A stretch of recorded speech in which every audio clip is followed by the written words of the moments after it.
go. Turn that. Sige, kaya na. 1, 2, 3. Sige, pag natapos mo yan, i-surprise ka sa akin. 6, 7, 8. Let's go. 9, and...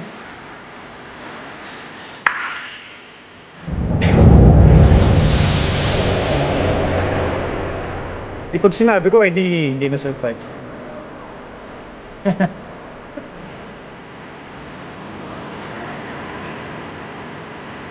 Oo nga, yun. Isa akong bahala sa'yo, okay? Huwag mo ipagsabi sa iba pa. Oh, dito ka na palagi mag-gym sa amin, ha? Kung mag-alala, akong bahala sa'yo. Kapag ako ang ginawa mong trainer, I will take care of you. I'm good for the heart. Yan. Paano? See you sa susunod na session, ha? Bye-bye. Thank you. Oo, wow. May ganun talaga? Ha? Bakit? O ano? Di pa ba niya i-avail yung dinner date niya sa'yo? Di pa daw eh. Next week na daw. Okay.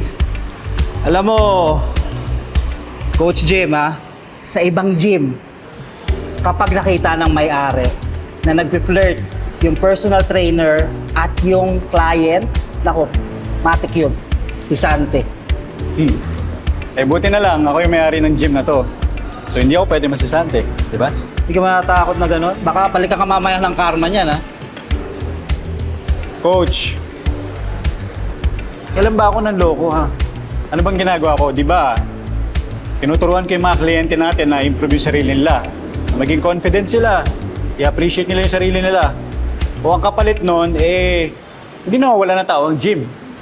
Win-win situation para sa ating lahat, di ba? Ito, real talk lang tayo, Coach Jim. I-edit mo yung mga kliyente mo. Oh, di ba parang pinapaasa mo na lang sila? Coach ako, marami ako dinedate, oo. Pero never akong mangako ng kahit na anong commitment.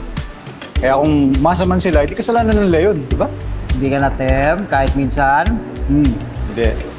Sarap kaya maging single, di ba? O walang bawal, walang bantay. Pwede mong gawin kahit na ano. Okay. Basta ako pag ikaw talaga nakahanap ka ng katapat mo. Tingnan mo, ako mismo unang tatawa sa'yo, ha? Oo, sipisil ka na naman. Oh, sino na naman yan? Bagong victim. Victim agad? Sira. Dali lang. Tagutin ko lang to, ha? Yan ka na naman eh.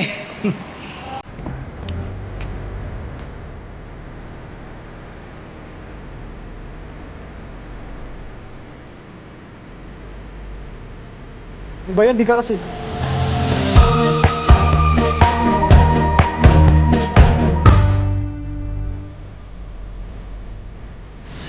Ano ba yan? Di ako tumitingin sa dinadaanan ko.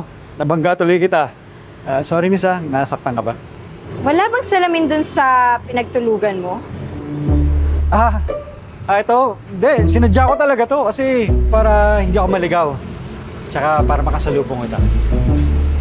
Ako nga pala si Jim. Ako yung may-ari ng gym na to. And you are? Late sa pupuntahan ko. So, your loss, not mine.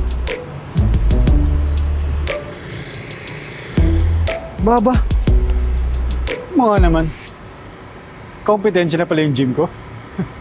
Good luck na lang sa inyo.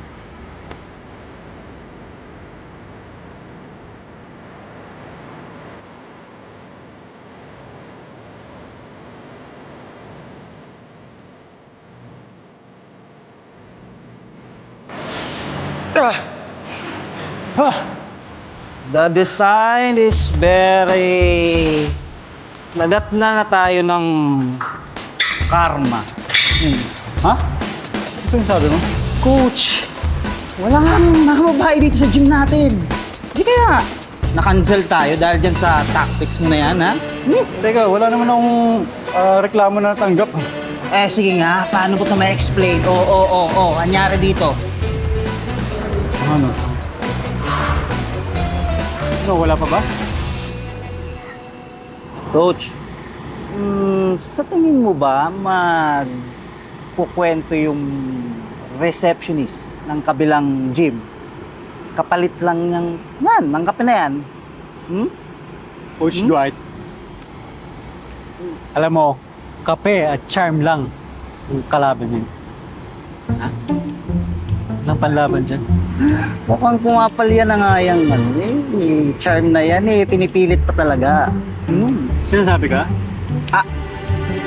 Wala ang sabi ko, coach. Sana nga, alam mo, malaman natin yung dahilan kung bakit lumilipat yung mga kliyente natin dyan sa kabilang gym na yan, Tama, di ba?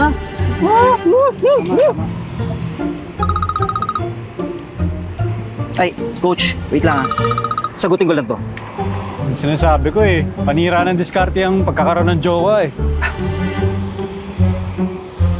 Ayun, coach, yung receptionist. Ay, coffee. Thank you, ah.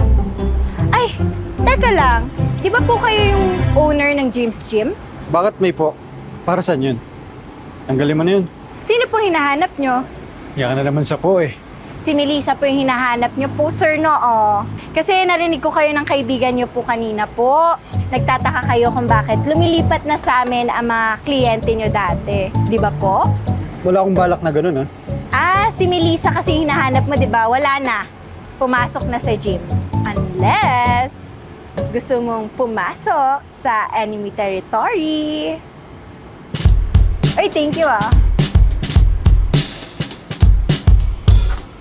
Anong nangyayari, Coach Jeff? Wala. Dahil dun sa babaeng yun.